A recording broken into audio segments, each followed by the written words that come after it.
শোকের ধকল না কাটতেই ক্রোধে উত্তাল হয়ে উঠেছে মাইলস্টোনের ক্যাম্পাস। সেখানে শিক্ষার্থীদের তোপের মুখে পড়েছেন দুই উপদেষ্টা ও প্রধান উপদেষ্টার প্রেস সচিব। সব দাবি মেনে নিয়েও দীর্ঘক্ষণ অবরুদ্ধ থাকেন তারা। শিক্ষার্থীরা গোল চত্বরে সড়ক অবরোধ করে দাবি দেওয়া নিয়ে স্লোগান দেন, আর তাদের পেছনে সতর্ক অবস্থানে পুলিশ সদস্যরা। F-7 BGI যুদ্ধবিমানটি গতকাল দুপুর 1:06 আকাশে ওড়ে। খানিকক্ষণ পরেই বিকট শব্দে বিধ্বস্ত হয়। মাইলস্টোনের পোড়া দেয়াল বইছে লাশ আর নির্মমভাবে আহতের বোঝা। প্রতিনিয়ত দীর্ঘ হচ্ছে শিশুদের লাশের সারি। অনেক প্রাণ কেড়ে নেয়া বিধ্বস্ত বিমানটির ধ্বংসাবশেষ অবশ্য সরিয়ে নেওয়া হয়েছে রাতেই। সকাল থেকে ক্যাম্পাসের বাইরে 6 দফা দাবি বাস্তবায়নে বিক্ষোভ করছে মাইলস্টোনের প্রাক্তন ও বর্তমান শিক্ষার্থীরা।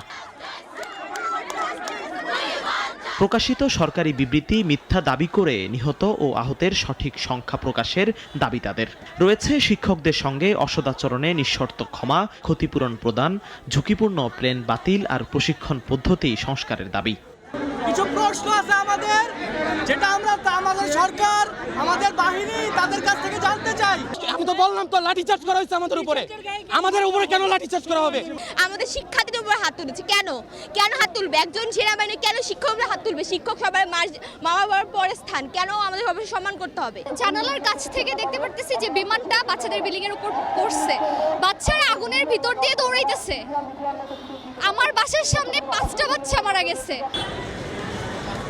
শিক্ষার্থীদের বিক্ষোভে বাড়ানো হয় আইনশৃঙ্খলা বাহিনীর তৎপরতা। এক পর্যায়ে প্রবেশদ্বার ভেঙে ভেতরে প্রবেশ করে বিক্ষুব্ধ শত শত শিক্ষার্থী। দুপুরে ক্যাম্পাসের 5 নম্বর ভবনের সামনে উপদেষ্টারা জানান, অন্তর্বর্তীকালীন সরকার মেনে নিয়েছে শিক্ষার্থীদের 6 দফা।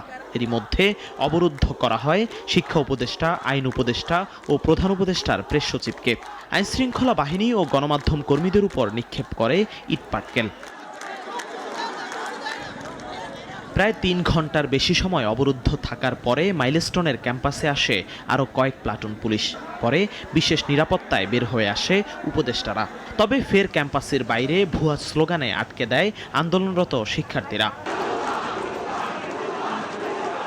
দীর্ঘ সময় পথ আটকে চলে বিক্ষোভ। জিহাদুল ইসলাম, নাগরিক, ঢাকা।